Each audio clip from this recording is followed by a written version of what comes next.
If you want to learn about straight pool, also called 14-1 continuous, you're in the right place. This is my visual guide to straight pool. Welcome to Shortstop on Pool. You could search for the rules to straight pool online and have fun reading that.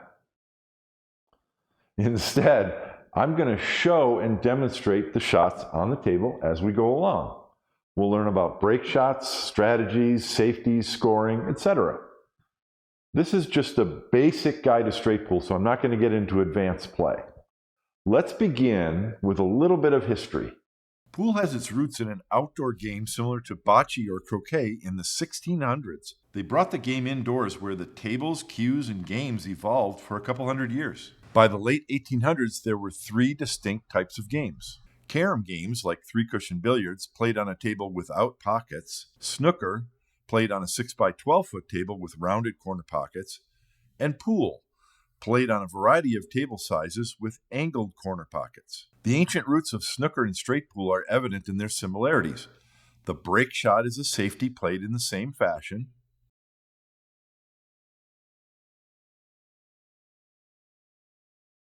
Players execute safeties to try and keep their opponent from scoring. And they use the cue ball to break or open up other balls during a run. But the number of pocket pool games and tables is vast. You probably know 8-ball, 9-ball, 10-ball, maybe one pocket, Chinese 9-ball, Russian pyramid. But let's get back to straight pool. The first American championship in 1878 was a game called 61 pool. Players scored points equal to the number of the ball pocketed, but that was later changed to 1 point per ball. Games were played to a preset total, like 100 or 150 points, and each rack began with a safety shot. Which brings us to the year 1910 and this guy, Jerome Keogh.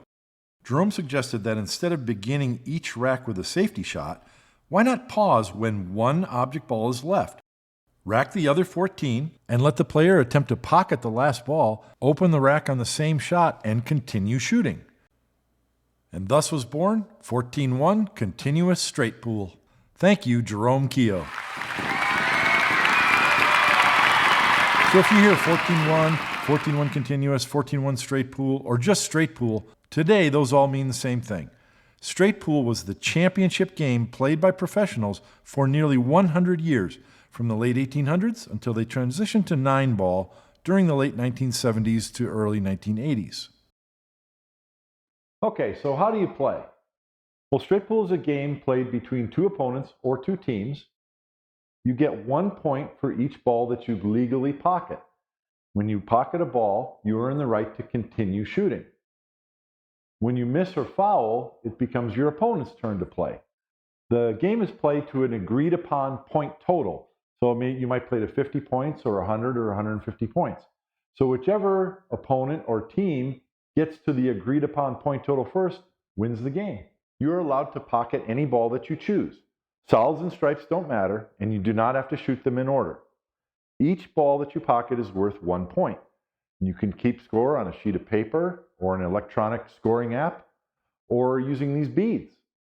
I made a video discussing in detail how to score a straight pool game, and I'll put a link to it up in the corner here. Whenever a player pockets the next to last ball on the table, the game pauses while the remaining 14 balls are re-racked. Then the player attempts to pocket that last remaining ball and break open the rack with the cue ball. It's this idea of breaking open the rack and using the cue ball to open clusters to create new shots that makes straight pool unique among all pool games. It's deceptively simple sounding, but endlessly challenging and rewarding. Straight pool is a call shot game. What that means is you need to designate the ball that you want to pocket and the pocket you're going to make it in. So for example, if I was going to shoot the 5-ball here, I would need to say 5-ball in the corner pocket. That can get a little tedious during a game because you think about it, if a player gets down on a shot like this, well, it's pretty obvious they're trying to pocket the 5-ball there. Now, let's say there's 2 balls next to each other. Out of courtesy for your opponent, you might just say 5-ball, so they don't think you're trying to pocket the 15. In other words, you don't need to call obvious shots. But anything that's not obvious, you should call so what your intention is clear. So here's an example. The 5 ball is blocked from going in the pocket by the 14. Now, if I simply get down on the shot, my opponent might not know what I'm doing. It's possible I could be trying to cut the 15 ball. So it's a non-obvious shot. So in this case, I'll simply say 5 ball and point to the corner pocket. So now when I shoot the 5 and it goes in, that's a called shot, and I get a point for that shot. I don't need to say 5 off the 15 because it's a call shot game. You only need to call the ball and the pocket. It's important to note that when we talk about obvious shots, a bank shot is never obvious. So if I'm going to try to pocket the 5 ball here, I have to call that shot. Even though I'm shooting at the 5, it's not obvious that I'm trying to bank it. So I would have to say 5 ball in this corner pocket. Now it can go flying around the entire table and off 2 other balls. It doesn't matter as long as it goes in this pocket that I've designated, then it's a legal shot. Let's cover the requirements for a legal shot. If you don't make a legal shot, it's a foul, and you get 1 point subtracted from your score, and it's your opponent's turn. So what is a legal shot? A legal shot has 3 requirements. Number 1, the cue ball has to be struck by your cue tip with a forward motion. That means you can't hit it with the side of your cue tip, and you can't put your cue tip underneath the cue ball and lift it up. It has to be struck with your cue tip in a forward motion, like that. Now that said, you can strike down on the cue ball. There's sometimes where you'll shoot a massé shot as long as it's a single forward motion and you don't double hit the cue ball. You've met requirement 1. I'll mention real quickly here too, jump shots are not prohibited in straight pool. However, the equipment rules specify that jump cues are not allowed. So if you want to attempt a jump shot, you have to use your regular cue. Generally, jump shots are not a tool that is used in straight pool. Okay, the second requirement to make a legal shot is the cue ball has to strike an object ball. And that means you can't, like if you're in a tough spot, you can't just shoot the ball up table. That would be a foul because the cue ball has not struck an object ball. So that's requirement number 2. And by the way, you don't have to strike the object ball directly. So if I wanted to, I could shoot into the rail first. As long as I hit the object ball, any object ball, I've met requirement number 2. Okay. Requirement number 3, you can meet 2 ways. Either an object ball has to go in a pocket, or one of the balls on the table, any one of them, has to touch a rail. So if I call the 1 ball, that's a legal shot. You do not have to pocket the ball that you designate to make a legal shot. For example, if I miss the 1 ball, that's still a legal shot. The cue tip struck the cue ball in a forward motion, the cue ball struck an object ball, and the object ball struck a rail. So it's a legal shot. I don't lose any points. I did miss, so I get to sit down and it's now my opponent's turn. I want to clarify a legal shot as far as what happens when the cue ball is frozen to an object ball. Frozen means the 1 ball in this case are touching, so it's called a frozen ball. In the game of snooker, they call this a touching ball. And it would be legal in the game of snooker to simply shoot the cue ball away from the 1 ball. And that would be a legal shot in snooker. But in pool, that's a foul. That doesn't meet requirement 3 or requirement 2, that the cue ball touches an object ball and then a ball touches a rail. So in pool, when balls are frozen, you can strike away from the 1 ball as long as the cue ball touches the 1 ball and then touches a rail like this. That's a legal shot. Now, if these balls are frozen, and I'll do this, that's a foul. And the reason is the cue ball, I struck the cue ball once, and then the one ball hit the 5, and then my Q-tip hit the cue ball again to make it go to the rail.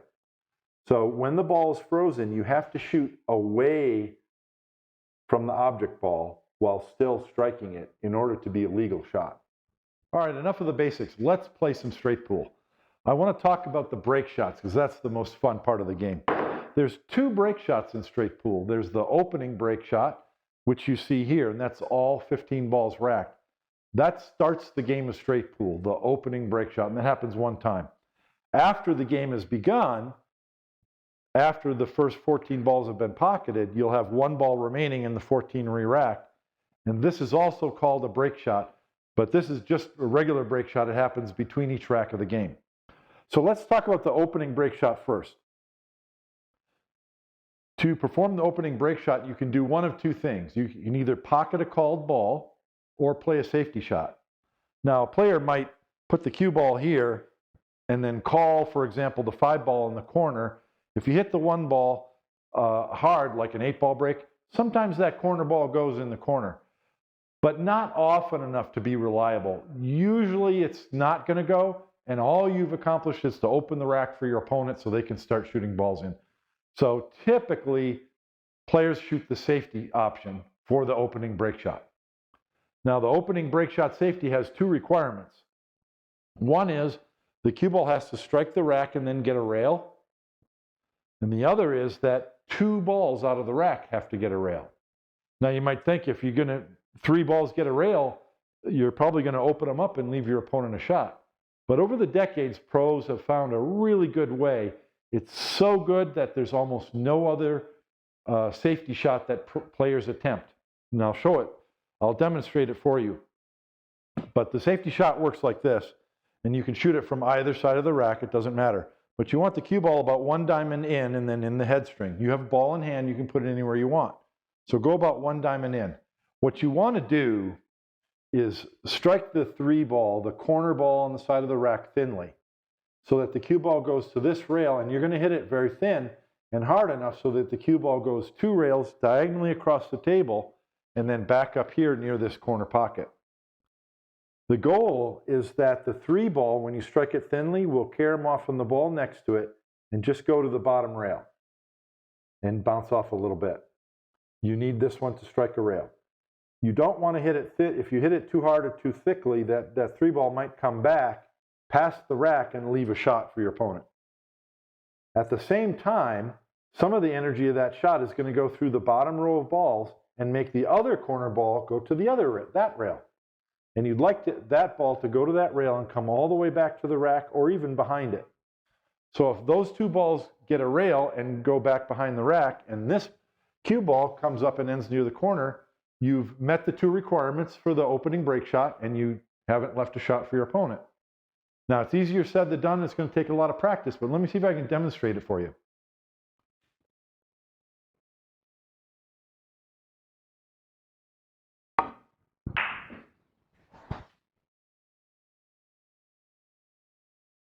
Okay.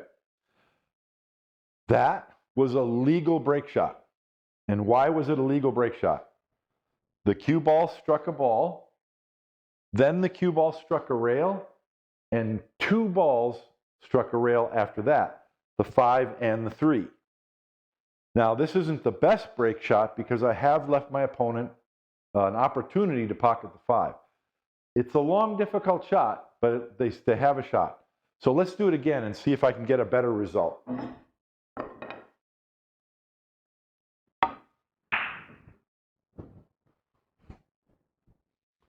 Now that's a classic break shot. The cue ball struck the rack and then a rail, and you really want the cue ball to go 2 rails out of the corner to this side rail and then up to the head rail. At the same time, I met the requirement of 2 balls from the rack hitting a rail. The 3 went straight down and out, and the 5 went over here and back. The reason why this is a very successful break shot is neither of those balls or any other balls leaked out to the side. So my opponent has no shot. There's more to be said about how to successfully execute an opening break shot, and I'll make a separate video that dives deeper into that topic. Let's quickly address what happens when a player fouls on the opening break shot. If the player attempting the opening break shot fails to get the cue ball to a rail, or fails to get 2 object balls to a rail, or if they scratch, then that player loses 2 points. And that's a special rule just for the opening break shot. If that should happen, the incoming player has a choice. They can either accept the table in the condition it's in, so they'll shoot from wherever the cue ball is stopped, or if the opponent scratched, they'll get ball in hand in the kitchen. The player can choose to shoot, or they can re-rack the balls and have the original player shoot the opening break shot once again. And okay, let's talk about the most fun part about straight pool, and that's the break shot. That's the break shot between each rack. So if you're shooting and you're fortunate enough to make all the balls except for the last one on the table, what you're going to want to do is look ahead so you can choose a ball to not shoot. You want to choose which ball you're going to leave so that you pocket the rest of them and leave that ball in a position where you can open the rack. The most common straight pool break shot, the one that you see 90% of the time, we call a side of rack break shot. And that's when the 15th ball that we leave is to either side, either here or here. There's break shots that are in the middle of the rack, a low break ball, and a high break ball. The best break balls are the ones that are in the middle of the rack. Now, sometimes the balls don't cooperate, so you need to practice different break shots so that you can execute each one with some confidence. But this would be the most ideal. You can also break the rack from a ball that's below. And in this case, I would play position, and I might want the last ball that I make in the rack beforehand to be right here, because then I can play position for a stop shot, shoot that stop shot, and there I am on my break shot. Now I can pocket the 13 after the balls are re-racked and break these open and continue shooting. Another break shot is when the cue ball's along the rail. And then you'd want to play position for the cue ball to have an angle so you can cut this in and send the cue ball off the rail into the balls. And then another somewhat common one is a side pocket break shot. In this case, I want an angle to cut the 13 into this side, and I'm going to make the cue ball go to the side rail, the bottom rail, and then up into the bottom of the stack. Now, in my book, I have 2 chapters, and I demonstrate over 100 variations of straight pool break shots. So this is just an introduction, but I do want to give you a couple of simple rules that will help you as you experiment with break shots. One rule to keep in mind, and perhaps we'll call it a guideline, is whether you are a right or left-handed player. Sometimes when you're running the balls, you're going to have a choice of a break ball that's on one side of the rack or the other. Well, as a right-handed player, I'm going to prefer the ball that's on this side of the table. The reason is I can stand next to the table and make a very good stance and bridge to make this break shot. But if I'm shooting a break ball that's on the other side of the table, I'm either going to be stretched out way over the table like this, and then sometimes when the cue ball is closer to the rail, you're going to have a really hard time making a proper stance because the rail is in the way, and it can get in the way of making a proper stance and having good alignment on that shot. The same shot on this side of the table, when the cue ball is closer to the rail, because I can stand here, it's not a problem at all. There's a simple guideline that's really going to help you with your side of rack break shots, and that's understanding whether you have an inside and outside angle. Now, what I'm about to share with you is a guideline. Remember, all guidelines, all rules are made to be broken. You want to begin with a parallel line. What I'm talking about is imagine a line that's parallel to the long rail on the pool table. Now you have a ghost ball, which represents where the cue ball is going to strike the 5 ball in this case to pocket it in the corner pocket. So that would be about there. So now take that parallel line to the rail and bring it out so that it runs through the ghost ball. If my cue ball position is to this side of the line, so if it's over here somewhere, that's an outside angle break shot because the cue ball is outside of that line. In this case, the cue ball is going to be striking the break ball more fully, and that means more of the energy is going into the break ball and there's going to be less energy to go into the rack. However, if the cue ball is on this side of the parallel line, that's an inside angle break shot because the cue ball is on the inside of the parallel line. In this case, the cue ball is hitting the break ball thinner. So less energy will be going into the break ball and more energy will be retained by the cue ball to go into the rack. The other reason to determine whether you have an inside or outside angle break shot is it helps you determine where you want to address the cue ball. If you have an outside angle break shot, there's going to be a greater tendency for the cue ball to hit the side of the rack and then want to go right into the side pocket and scratch, and we don't want that. So generally, remember it's just a guideline, when you're on the outside of the parallel line, you want to cue the cue ball below center.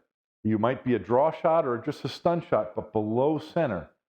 And then the cue ball will hit the rack, and hopefully it'll either stun up to center table or back to the side rail and out.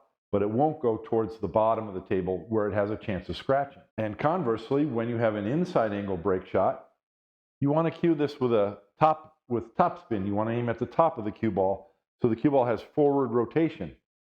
In this case, the cue ball is going to hit the rack, and then the forward rotation is going to make the cue ball curve around the corner of the rack and get to the bottom rail. Once again, our goal is to avoid scratching and keep the cue ball under control as best we can. Here's an outside angle break shot. I'm going to address the cue ball below center. As I demonstrate this shot, I want you to pay attention to the 6 and 13 balls. That's the top 2 balls on the side of the rack opposite from my break ball. Let's take a look.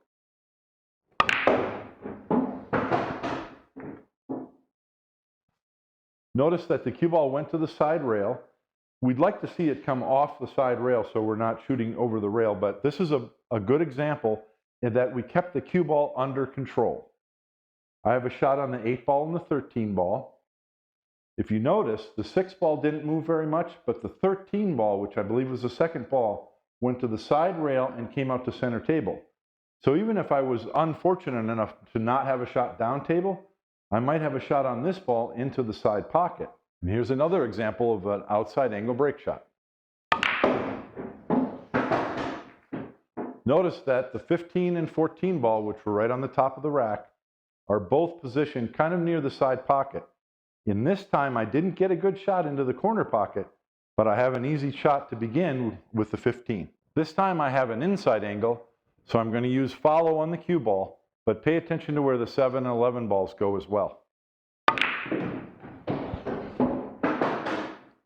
The only balls that came above the rack are the 7 and the 11. Notice that the cue ball went to the side rail, or the bottom rail, excuse me, and came up table. I have a shot on both the 7 and 11, but also the 6 ball.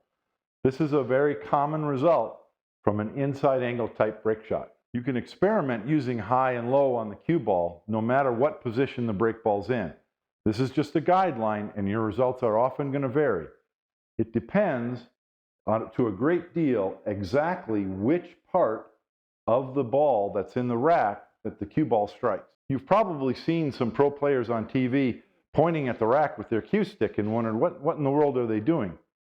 What they're doing is they're imagining the ghost ball position, which is where the cue ball needs to hit the 5 ball to pocket it, and that's the shot line. So now imagine another line that's 90 degrees to the shot line. That's the tangent line of the shot. And that line tells you, with a good degree of accuracy, where your cue ball is going. In this example, our cue ball is going to be striking the top side of the 15.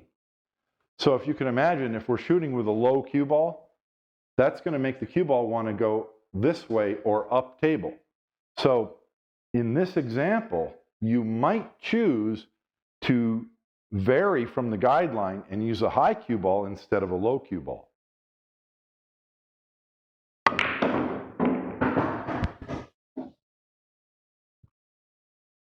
So in this case, the cue ball didn't come off the rack to the bottom rail.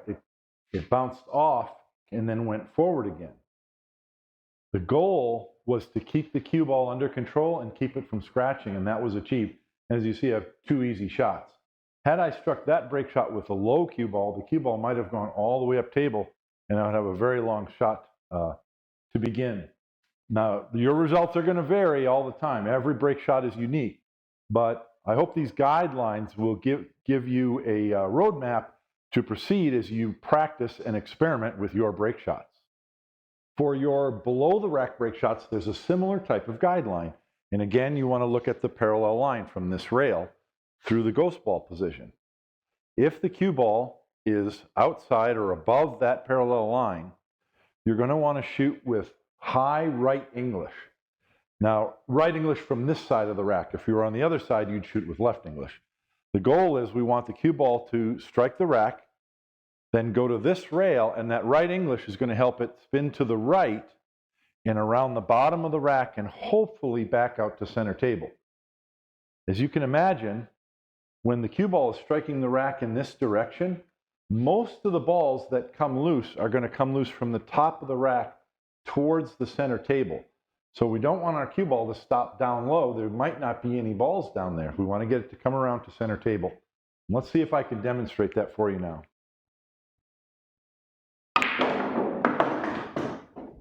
So that's a really good example. It can be a little deceptive. It looks like when your cue ball hits the bottom of the rack, it should just spread the balls wide. But that's rarely going to be the case. As you can see, only 4 balls really came loose from the rack. But by bringing the cue ball around the bottom of the table, we have a good view of all 4 of those open balls and a good chance to get through the rest of this rack. This time, we've got an inside angle on the below the rack break shot. Here's our parallel line, and the cue ball's on the inside of that line. This is the preferred angle that you want for your below the rack break shots. In the same way, for a side of the rack break shots, the inside angle is the preferred angle. More energy from the cue ball is going into the rack, and we should see the balls open up a little bit better. This time I want to address the cue ball with high left English. It'd be high right if I was on the other side of the table, because I want the cue ball is going to go off the rack to the side rail, and this time I want left English to simply bring it straight back up off here. Sometimes the cue ball comes back towards the rack, and sometimes towards center table. There's always a danger that the cue ball is going to come off this side rail and scratch. So we want to try and hit it with a speed that's just going to get it off from that rail out towards the center of the table. And that's actually a pretty firm speed, so it's really easy to gauge. It'll look something like this.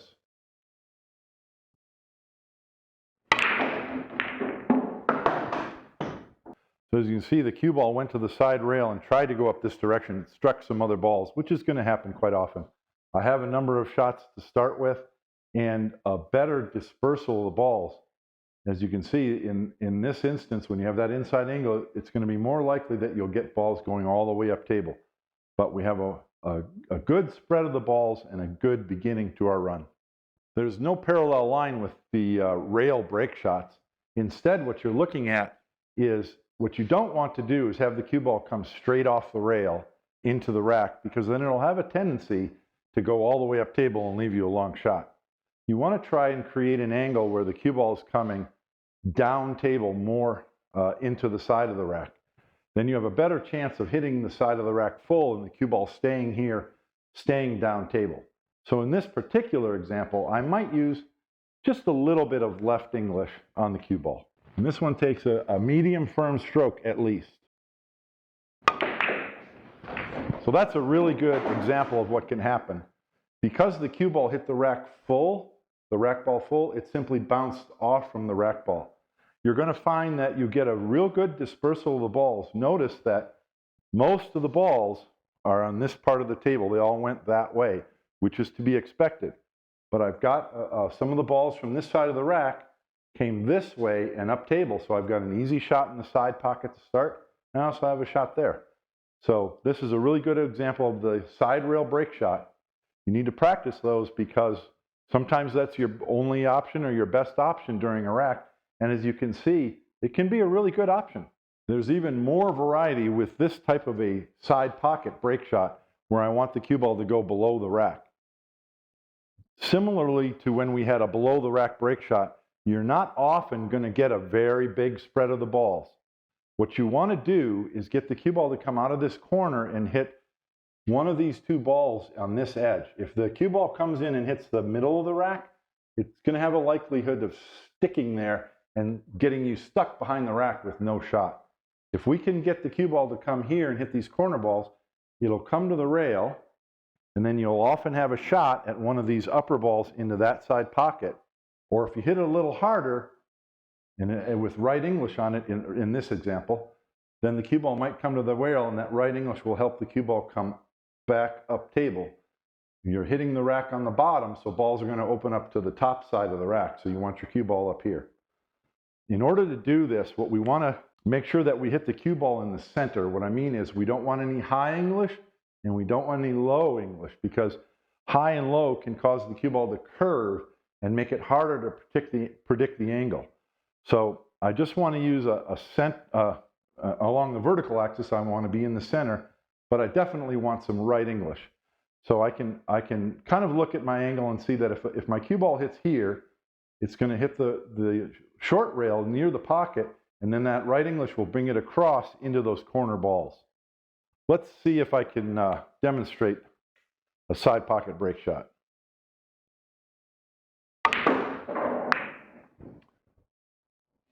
Okay, I got fortunate there because if you notice, the cue ball hit I think it hit the 8, at least it hit this side of the rack, which is what I just said you don't want to do. So I got fortunate that the cue ball didn't stick there and it came loose, and I have a shot in the side pocket on the 4 ball to begin. So in the previous example, my cue ball hit the near side of the rack. And that tells me that on this particular angle, I'm going to want to hit the rail a little bit higher than I did before. And then my cue ball is going to have a better chance of hitting the far side of the rack. Let's see if we can do that.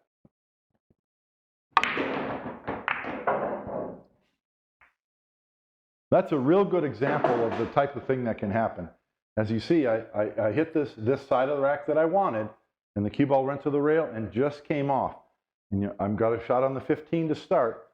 Like I mentioned, you're rarely going to get a good wide dispersal of the balls with this type of break shot.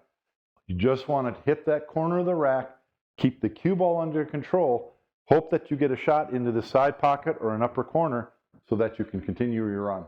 The break shots that I just demonstrated are just a primer. That's just the very beginning, scratching the surface of what types of break shots are available and the different ways to hit them.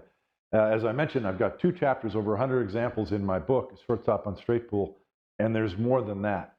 Break shots are one of the enjoyable parts of straight pool. Proceed with the guidelines I've given you and experiment and experiment and experiment and have fun. Let's move ahead now to what do you do after the break shot. So I'm going to show just a couple of examples to again give you a taste of the type of straight pool mentality that you want to begin to develop. So here's an example of a very typical type of break shot. We've got 6 or 7 balls that are loose from the rack, and we have some balls in the rack area that are kind of still clustered. And that's a real common example of what can happen. Now, most players after this break shot are going to be looking at pocketing the 2 easiest balls on the table. And what are they? Well, you might make a case for the 9 ball being the easiest shot, and one of the next easiest ones is the 7 in the side and the 8 ball in the corner. Okay? Those are all real easy shots that everybody can make, and we might be real eager to shoot those balls. I want you to take a look out at the layout of the balls and recognize that shooting the 9, the 8, or the 7 would all be the worst thing you could possibly do and the wrong shot.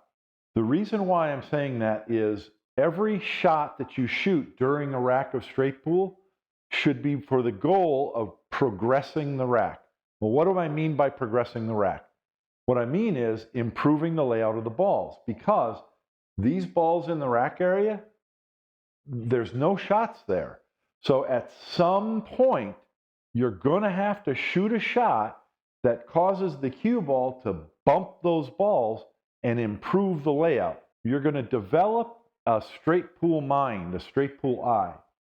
And so one of the easiest ways to do that is to look at any balls that are clustered. Look at a ball that's the balls that are closest to the cluster. So that's the 8 ball and the 1 ball. So in this example, I have a little bit of an angle on the 1 ball. So it would be possible to pocket the 8 and really hard and send the cue ball up into these balls. But we don't want to leave our fate up to random chance. Where's the cue ball going to go after it hits those clusters, and what shot am I going to shoot next? And this is where the idea of insurance balls come in. So the 9 ball is the worst shot to shoot right now because it's a really good insurance ball. Why is that? Because it's really close to the pocket. So no matter where my cue ball ends up on one of my cluster opening shots, I'll probably have a shot at that 9 ball. That's what makes it an insurance ball. And in the same fashion, if I shoot some shots and bring the cue ball up here so that I have an angle on that 1 ball, now I can shoot the 1 ball and let the cue ball go into these balls and open them up and progress the rack.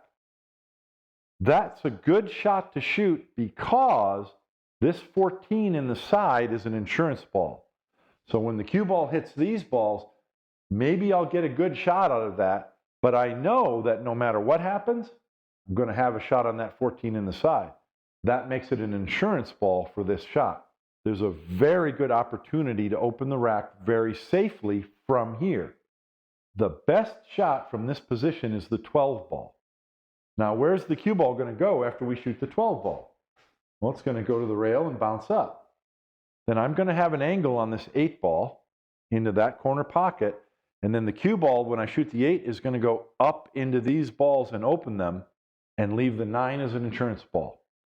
Now, this type of layout is going to vary widely, but this idea of using 1 ball to set up another ball with an insurance ball, those steps happen over and over and over again while you're playing straight pool. So that's not too bad. My cue ball did come up a little bit higher, but I have an angle that I want. And this is another concept. You always want to make sure your cue ball's on the right side of the shot line. So in this case, the shot line to the pocket for the 8 ball is here, and I want my cue ball on this side of the shot line. A lot of beginners, when they want to shoot a shot that's going to open up a cluster, they're going to think, oh boy, I got to hit this hard. I really got to smash it and get those balls open. Well, that's not the straight pool mentality because this isn't 9 ball. What you want to do, sure, you want to pocket the 8 and open the balls as well as you can, but of your highest priority is to maintain a shot on that 9 ball. That's your insurance ball. Since that's my goal, pocketing the 8 and maintaining a shot on the 9, I don't have to blast into this. Instead, what I want to do is look at where the cue ball is going. And the cue ball is going to go this way. Hopefully, it'll split the 4 and the 10. The 4 ball will push balls this way. The 10 will push the 6 that way. But most importantly, I hope my cue ball kind of stops right in that vicinity so I have a shot on that 9. So I don't have to blast this really hard. So in this case, I didn't hit the 4 ball like I had hoped. That's okay. I do have a shot on the 9 ball. That's what straight pool is about, and I call it keeping the cue ball alive. That is, you're rarely going to be taking wild chances where you don't know where the cue ball is going. You always want to give it the best percentage chance of maintaining a shot on the next ball so that you can keep your run going. Here's just one more example of what I mean by a straight pool mindset. As you can see, the table layout is very similar to the last example. I've got a ball near this pocket, and as you now know, that's a good idea to preserve that ball for an insurance ball, so I don't want to shoot it right now. In this example, I don't have an opportunity to play position on the 5 ball to open up this cluster. But I also have another problem here. These two balls are tied up. So at some point during this run, I'm going to have to run into those. So recognizing that I have a problem here and an insurance ball there, I hope you notice that a really good play would be to shoot the 5 ball right now. The cue ball is going to go this way naturally off the 5 and right into this cluster. Because I have the insurance ball, I don't have to hit this hard and hope that the balls separate a wide distance. I can just hit it with some control to loosen these balls up, knowing that I will have a shot on that 12 ball next. And that's playing straight pool. I've advanced the rack. I've improved the layout of the balls. And I've done it in a safe way because I have this insurance ball. Now that that problem is dealt with, I can turn my attention to this problem. So I may want to shoot a shot or two in order to get my cue ball over here to use the 1 to open those with the 14 as insurance, or I might see a different opportunity. But this is the mindset that you want to adopt. Always looking for insurance balls, getting your cue ball, playing positions so your cue ball is on the right side of the shot line so that you can move the cue ball in a sequence of shots with, to open your clusters with insurance. You didn't realize it, but what I just did was describe the first 2 stages of every straight pool rack. And now we're going to talk about the 3rd stage. The first stage of the straight pool rack is the break shot. So once you've done that, you'll make the break ball and the rack will open in some fashion. But you'll have a shot to begin, but you'll still have some clustered balls. So I talked about setting yourself up for shots that open the clusters with insurance. Let's say you've done that. You've shot a sequence of shots that have opened up these clusters, and you end up pocketing these balls, and you get to a point where there's only a few balls left. This is the 3rd stage of every rack of straight pool, and it's called the end pattern. An end pattern, it's pretty self-explanatory. It's the pattern of balls or the sequence that you're going to shoot the balls in so that you can land easily on your break shot. So how do we do that? Anyone who has a lot of experience playing 8 ball is going to know, how do you plan a run in 8 ball? Well, you start at the end and work backwards. You start at the 8 ball and work backwards. You do the same thing in straight pool. You can probably imagine the 10 ball is what I'm going to want to use for the break shot. We want to work backwards. So a good way to do that in straight pool is look at the 4 remaining balls and ask yourself, of those 4 balls, if you could turn them all into cue balls, which one would you want to use to shoot that 10 ball break shot? You would want the 11 ball to be a cue ball. That tells us that we want to leave the 11 ball till last. And that 11 ball actually has a name in straight pool. We call that the key ball. In our end pattern, we have a key ball, and then we have a ball called a K2. K2 is K for key. It's the key ball that sets you up for the key ball for the break shot. And you can do the same thing. You could ask yourself, of the remaining 3 balls on the table, the 15, the 1, and the 3, which one would I want to turn into a cue ball to pocket the 11 ball in the side? And I'm sure you can see we would prefer it to be the 3 ball.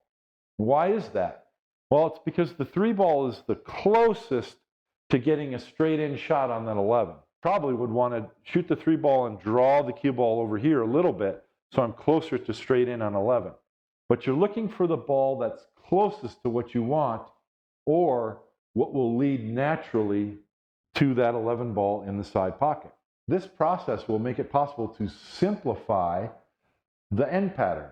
Sometimes you'll have more than 5 balls when you get all the clusters open. You might have 7 or 8 or 9. And so you want a way to simplify it. And this is how you do it. We have 5 balls on the table, and we just decided that we want to shoot the 10, 11, and 3 last. So now we only have to look at the 1 and the 15. Because we've already decided that we want to leave the 15 and the 3 and the 10, I'm going to want to play position for the 1 to get on the 15. So I could shoot the 1, slide the key ball over here, then I can shoot the 15 and come back over here, and I have an easy shot on the 3 in this pocket, and then I can just slide up here for the 11 ball. That is an end pattern. And that's how you develop your end patterns. Identify your break ball, your key ball, and your K2. You're always working backwards and using that as a process of elimination. Then it becomes easier to look at the balls you haven't eliminated and find the pattern that gets you on your K2 and onto your key ball. We'll stick with this example for a moment because I want to introduce another concept, and that's the triangle. I made a video recently just about the triangle because, frankly, I don't like it. But a lot of players do, and you'll find the triangle mentioned in a lot of straight pool instructional materials. Let me point out what I mean. Let's say I'm going to shoot the 1 ball, and I'm going to play position here for the 15.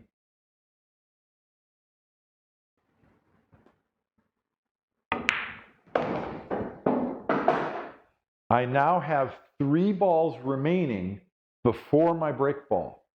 I want you to look at the 3 balls that are remaining. If we connected the 15, the 11, and the 3, they kind of form a triangle, don't they? What's important to recognize is not so much the triangle, but that the fact that the triangle means each ball can lead naturally to the other. And that's what I mentioned for this end pattern. Now all I have to do is shoot the 15 and come out here for a shot on the 3.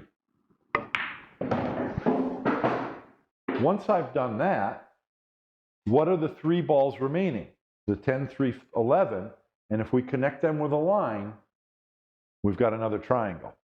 Recognizing that there's a triangle isn't the only thing that's important, because what if the 3 ball was way over here? Well, that would still be a triangle, but it wouldn't be that great of an end pattern. What's important is that the 3 balls that form the triangle are close to each other, and here's the key point. They allow me to run the remaining balls with minimal cue ball movement. That's what we want for our end patterns. The farther we have to make our cue ball move in order to get to the next shot, the more opportunity there is for something to go wrong. So by recognizing these triangles that are close together, that allows us to shoot shots where our cue ball doesn't have to travel very far. Now that I'm on my 3 ball, I want position on the 11. Initially, I had wanted position on the side pocket right here. But I don't have that angle. If my cue ball had stopped here, then I would be able to shoot the 3 and just draw the cue ball up there. But I don't have that. Because we've got this nice triangle, we don't have to panic though. Where my cue ball is now is almost straight into the side pocket, to the corner pocket rather. So in this case, I can use my cue ball as a target. I want to shoot the 3 ball and simply draw back to pretty much where it is now, maybe a little bit farther, and then I'll have a real easy shot in this corner pocket. Minimal cue ball movement is what we're looking for, and the reason why this shot works out is now I can shoot the 11 in the corner, and my cue ball doesn't have to move very far, and I'm on my break ball. You could write an entire book on end patterns, but I want to give you one more little tip. We've already identified that in a scenario similar to this, the 11 ball is a great key ball for our break shot. In this example, however, we don't have a great K2 ball. And why is that? What I show my students is if you look at your key ball, you want to look diagonally across the table for your K2. In this case, there's no ball over here. In the previous example, we had a ball here, which was kind of closer to diagonal to that 11.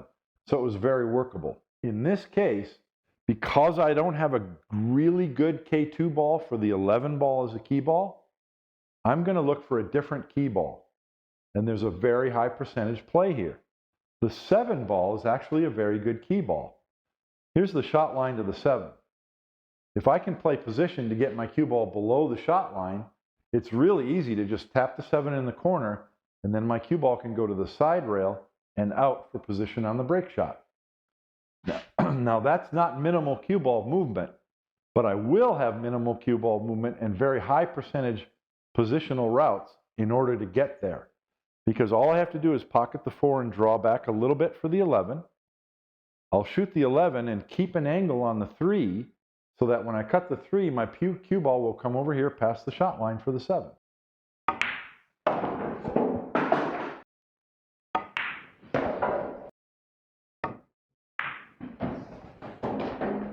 Before I shoot the 7, I really want to visualize where I want the cue ball. And I talked about the parallel angle. So look at that parallel angle through the ghost ball, and I want to get my cue ball close to that. Hopefully I don't want to go past it, on it, or just a little bit to this inside. That's a pretty good shot on my break shot. I came just a little bit past the parallel line, or I'm close to on it, or just a little bit past. That's a real good angle on our break shot. We really want to look for that side pocket stop shot for a key ball. That's the best key ball we can have, but there are lots more, and I have a whole chapter about that in my book as well. You can also watch my Rack of the Week videos every Sunday for more tips. Pocketing as many balls as you can is definitely the most fun part of straight pool, but I would be remiss if I didn't mention safety play. After all, you can't always expect your opponent to miss in order to get a shot. Sometimes you have to earn it by earning a safety battle. So what is a safety? Well, safety is simply when you don't have a shot to shoot into the pocket, you have to execute a legal shot, and you want to do it in such a fashion that you don't leave your opponent anything to shoot at. It can be helpful to think of safeties in 3 different categories: skim safeties, stick safeties, and distance safeties. And I'll give just a few examples of each of those to give you a taste. The first one is a skim safety. So what might happen sometimes is you will shoot your break ball and fail to open up the rack. And you can end up with a situation like this where you don't have a shot. So a skim safety is where you shoot the cue ball to hit another object ball very thinly. It's also referred to as a feathering the ball. And so in this case, I might want to just shoot the cue ball, feather or hit real thinly one of these balls, and then it's a good strategy to try and make the cue ball come back to the bottom rail, and preferably somewhere near the center of the bottom rail. Now just look like this. Something like that. So as you can see, by hitting it very thinly, we don't disturb the balls very much. But a couple of balls will come loose. By leaving the cue ball in the middle of the bottom rail, we don't leave our opponent a shot. From a similar situation, some players would be tempted to thin a ball on this side of the rack to try and put the cue ball way up table. And that's a good strategy because you're leaving a lot of distance. However, there's a danger when you're doing that from a frozen rack. And that's that it can be hard to hit it soft enough that a ball doesn't come out and leave a shot for your opponent. Now, sometimes that can still be a very effective shot. As you can see, this is a very long cut shot, and your opponent is really going to risk everything by trying to pocket that ball because the cue ball is going to open up the rack for you if they miss. Whenever you're playing safe off from a pack of balls, it's a good idea to look at the balls first. This example would be less likely to sell out a shot when I thin the 4 ball and send the cue ball up table because the 4 isn't touching any other balls.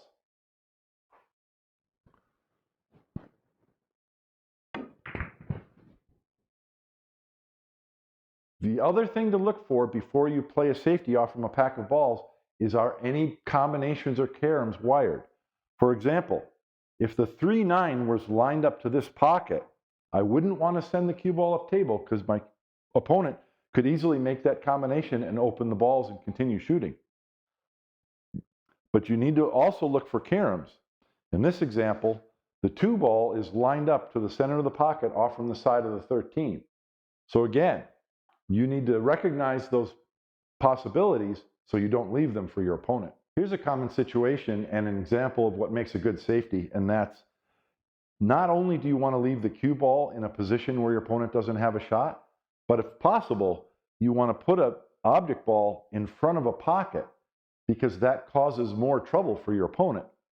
So here my opponent has played safe. I can't shoot the 15, but I also can't leave the cue ball anywhere down here or anywhere over here, or I'll give my opponent the shot on the 15.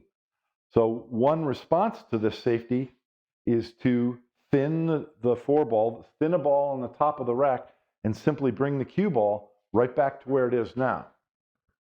You want to hit that really thin so you don't disturb any other balls and leave a shot.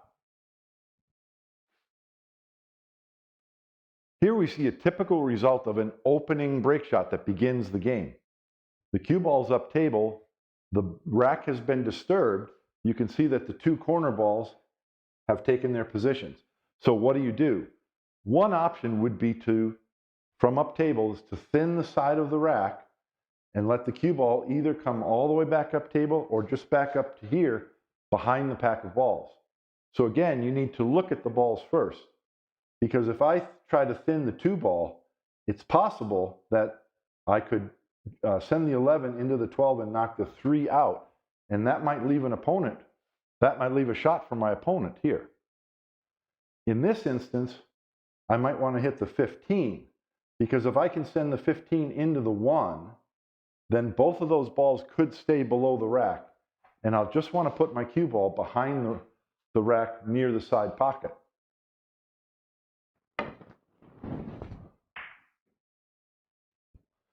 As you can imagine, the farther you are away from the balls, the harder it is to strike the object ball very thinly.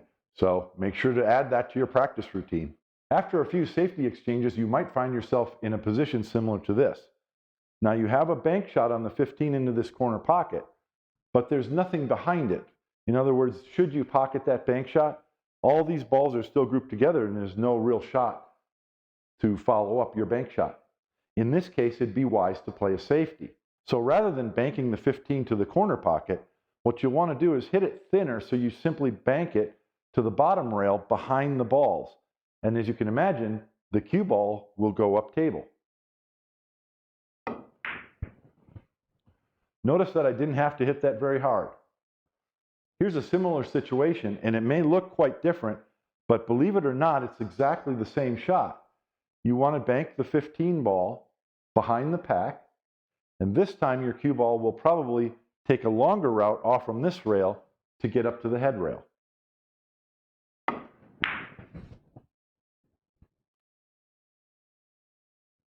This situation is similar to the last one, where we may have been able to pocket the 15 ball on a bank shot.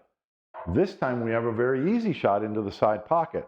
However, it can be a mistake to pocket that ball because there's nothing behind it. We don't have a follow-up shot, and there isn't an easy way to shoot the 15 and open up the balls to create a new shot. So in this case, we'll play a safety as well. The difference is you can pocket a ball when playing a safe. So you need to call that out to your opponent. If you call safety and then pocket the ball, it's now your opponent's turn to shoot, because you didn't call the 15 ball in the pocket, you called the safety. In this case, the cue ball stays where it is, and whatever balls go into a pocket on that shot come up and are spotted. And now it's my opponent's turn to shoot from this position, a very effective safety. Here's one more example of a distance type of safety. This time I want to thin the 10 ball to send the cue ball up table. I don't mind if the 10 ball ends up out in the open, in the middle of the table. Because by the cue ball being far away and no obvious open pocket for the 10 ball, I've left a conundrum for my opponent.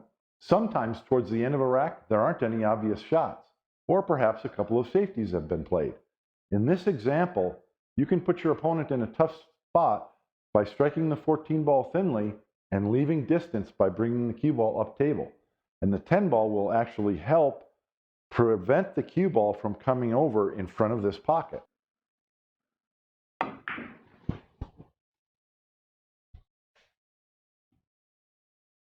Occasionally, you'll be faced with this example where the cue ball's up table and there are 14 balls still racked tightly. So how do you play safe from this position? Take a look at these 4 balls on the side of the rack.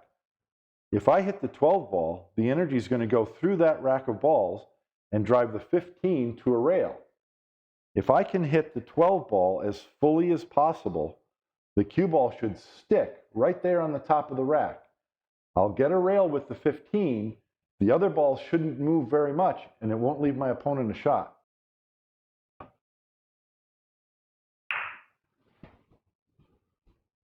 In fact, there are quite a few stick-type safeties that we can shoot from all around a rack of frozen balls. You want to find a line of balls through the rack that's mostly in line with the cue ball.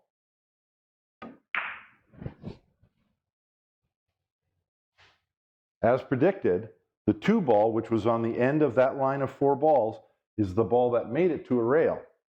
By shooting very softly with a little bit of forward roll on the cue ball, the cue ball can stick right to the bottom of the rack and leave no shot for the opponent. And the same thing from the side of the rack.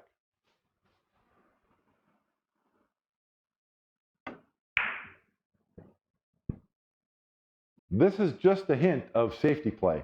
As you can see, you're going to want to practice your ability to strike an object ball thinly and to strike the pack very softly. I'll give you one more clever shot that shows up in quite a few straight pool games. Occasionally, you're going to face a rack of 15 frozen balls after your opponent scratches. Some players think that what they want to do is put the cue ball right in the middle and try and leg the cue ball so it sticks right on the 1 ball. But let me tell you, that's a really difficult shot. You're more likely to hit it a little bit off to the side and sell it a shot. But there is a way out of this trap. You want to put the cue ball off to the side.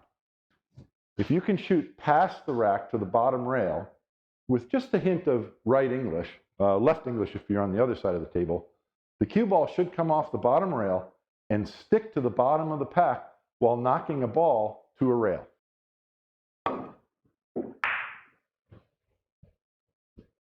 You could probably tell that that wasn't my first attempt at this shot. So you're going to need to practice it so that you hit the 10 ball or the 6 ball fully so the cue ball sticks there without popping off the side of the rack. I alluded to a strategy earlier in this video that we'll take a little bit closer look at now. In this situation, you're going to want to play safe because there's no obvious shot. However, there are balls in front of each of these pockets, so there's really nowhere that you can put the cue ball where your opponent won't have a shot. This could be a time to use the intentional foul. Remember that in order to be a legal shot, I have to strike an object ball and then a ball has to get to a rail. I can declare a safety and then strike the cue ball without getting a rail, like this. I struck an object ball, but nothing got to a rail, therefore that's a foul. Because I said safety before I shot it, it's what we call an intentional foul. In other words, I know I'm going to lose a point, and I'm doing that intentionally so that I don't leave my opponent to shot. Now, my opponent can do the same thing, as long as they do a forward motion with the Q-tip, such as this. So what's to prevent that from going on and on and on with no one ever shooting at the pocket? Well, the rule says that if you take a 3rd intentional foul in a row, you lose 15 points, in addition to losing 1 point for each of the 3 fouls that you executed. So that'd be a total of 18 points. Then the incoming player has the choice of shooting from here or re-racking all the 15 balls and making you shoot a safety. In the beginning of this video, I mentioned that straight pool is deceptively challenging. That's because if you look at the game, it's so simple. Just shoot any ball you want and then keep shooting. What could be so hard about that? Well, if you've tried it, you know how challenging it is. So how do you get better at straight pool? It would seem real obvious to most everyone that the way you get better is to play more straight pool. And sure, you need to do that. But I'm also going to suggest that a majority of your practice time should be spent not playing straight pool. Well, what does that mean? How is that going to help? Remember that straight pool is the original pool game. It's been played for over 100 years. And I would suggest that all other pool games have evolved out of straight pool. So training to play straight pool well is going to help you if you're an 8-ball player, 9-ball, 10-ball, 1 pocket, any of the cue sport disciplines, it's going to help you. And that's because more than any other game, straight pool instills in you a discipline, a never miss attitude, and requires that you control the cue ball better than any other game. Remember that when you're shooting practice drills and routines, you're not just practicing how to pocket a ball. You're practicing how to stand, how to hold your cue, how to stroke the cue smoothly, how to enter the shot, and how to get your cue stick and your head aligned properly. These are what we call fundamentals. By balancing your training between practice drills and routines and then actually trying to run balls, you're going to build up your skills because you'll see where you might be deficient, and then you can go practice that and then bring it back to your straight pool game. So let me give you a few drills to work on. This is one of the most popular practice drills among straight pool players, and it's called the L drill. For obvious reasons, the balls are in an L. The goal of this drill is to simply start with cue ball in hand on the first shot, but then to pocket every ball in order as you work along the L into that corner pocket. So you need to play position from the one ball to the next ball, and then to the next and the next. Like straight pool, this might look and sound simple. Give it a try. It's very challenging. Think about what it would take to run a rack of straight pool, that's 14 shots, and get on the break ball. All the balls are in random positions and you're playing position in various ways. Well, this is simpler than that, isn't it? We already know where all the balls are. We don't have to open up any clusters. There's 15 balls on the table, and they're all in a good position to pocket in that corner pocket. So in that sense, think of this as easier than running a random rack of straight pool. If you're new to straight pool, and especially if you're new to pool, you can start with a much simpler version. Just remove every other ball. Now you only need to make 7 balls in a row in order to complete the L drill. And then as you get more and more proficient, you can begin to add more balls in. When you practice the L drill, like any drill, it's important to shoot it from both sides of the table. In other words, here, I'm starting on the bottom and working around to the right, and then I might set up these balls on the other side, and I'll stand over there and shoot them coming around this way. You can also challenge yourself by starting on the long rail and working around that way.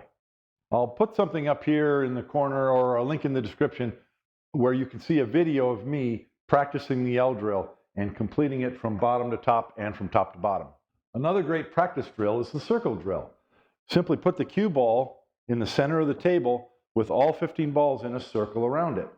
Now you begin shooting and play position from one ball to the next. You can shoot these in any order that you want to. The only stipulation is the cue ball can never leave the circle. This is really important because in the game of straight pool, there's so many shots where you have a slight angle on the ball or close to straight in, and you're moving the cue ball just a short distance, backward, forward, left or right, to play position for the next ball.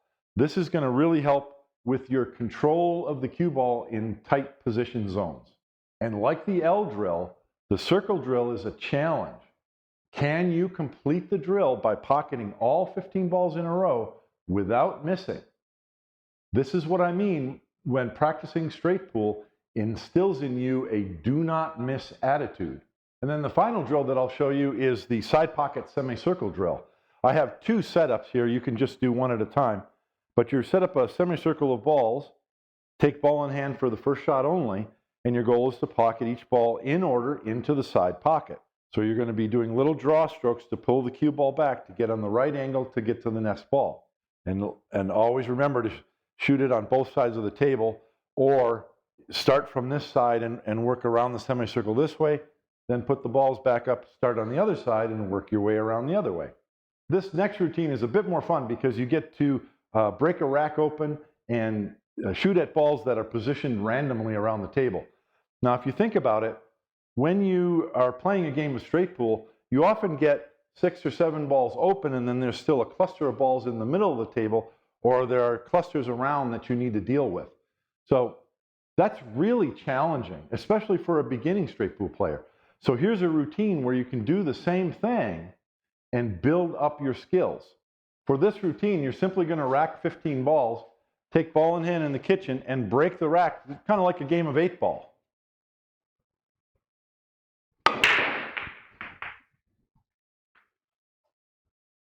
Now you need to begin from where the cue ball stopped. If you don't have a really good shot that you're confident in, you can take ball in hand to start as well. Your goal is simply to clear the table. Now that sounds simple, right? Give it a try. If you've broken the balls well, you're going to have a pretty even distribution of balls around the table, as you see here. But you're often going to have little problems. For example, this 5 ball is what we call a trouble ball because it's on the rail real close to the side pocket. So at some point during your run, you're going to need to play position over here to pocket this 5 ball. Sometimes when you break the balls wide open, you're going to end up with something like this, where a couple balls are tied up and they don't go anywhere. So you'll have to play a shot where you pocket a ball and send the cue ball into those to open them up. So as you can see, this is a simpler version of straight pool, but it's no less challenging. And you can also set yourself a goal that says, okay, I would like to pocket 30 balls in a row without missing. Well, shoot 2 racks of this. If you can break the ball, run 15, break them again, and run another 15, all without missing, you've accomplished something. You've run 30 balls in a row without missing. Now you can take that experience and confidence into an actual game of straight pool, and you'll be that much farther ahead of the game.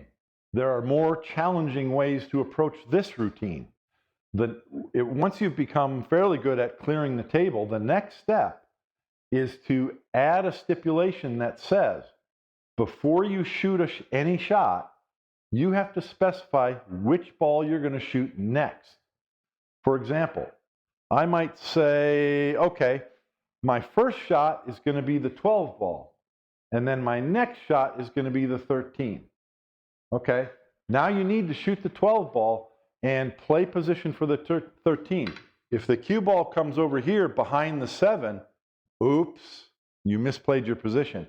So and you don't get to just go to a different shot then. So this is forcing on you the requirement that you play really good position because you're calling your next shot every single time. And then of course the next most challenging version of this same drill is to call the next 2 shots before you shoot. I've left the balls in the same layout because the next difficulty level in this type of routine is actually a game that's been played in some leagues, and it's called equal offense. Equal offense is kind of a shortened version of straight pool, and it challenges you as a player without directly competing against an opponent. So in the game of equal offense, you'll start with the 15 balls racked, break them wide open just like this. However, now you need to clear the table and leave a break shot. So that means in this, for example here, you'd want to clear all of these balls and then leave, either choose the 1 or the 7. And when you're done pocketing the other balls, you'll want the cue ball to be in a position where you can shoot that ball as a break shot, re-rack the other 14, and break them open. You're beginning with the balls spread evenly distributed, probably with very, very few problems compared to a normal straight pool rack. So it's a little bit easier in that sense. And that's good as you're building your skills. But it adds the stipulation that you need to shoot a break shot. The goal in the game of equal offense is you give yourself 10 innings. Each inning you can score a maximum of 20 points. So you'll shoot these 14, then pocket this break ball. That makes 15 balls. And you need to open the rack and run 5 more balls to get your 20 points.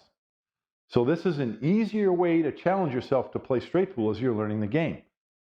Give yourself 10 innings. The maximum score per inning is 20 points. So the maximum possible score over 10 innings is 200 points. So now you have a way to play straight pool and practice it on your own. And you can track your score from day to day, week to week, and month to month, and see how much better you get and how many more points you can score each time in those 10 innings. And then when you're practicing straight pool on your own, you may set up a break shot and shoot the break shot and spread the rack open, and then begin to shoot. You'll want to track your sessions.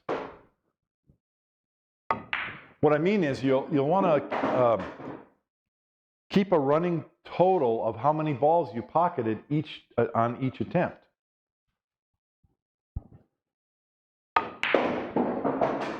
When you're done with a practice session for one day, you'll know how many innings, that is how many attempts you tried, and you'll know how many balls you scored on each attempt. Well, you can add up the total number of balls and divide it by the number of attempts, number of innings. And that gives you a number we call balls per inning, or BPI. So your BPI is a real good indication of where you're at in the straight pool continuum. If your BPI is somewhere, 4, 5, 6, 7 balls, then you're a good beginner to intermediate straight pool player. When your BPI gets around 10 to 15, then you're becoming a more advanced straight pool player, and you can start looking for your first maybe 75 or even 100 ball run. When your BPI gets above 20, especially up around 25 and up to 30, you're a pretty advanced, almost a professional level player.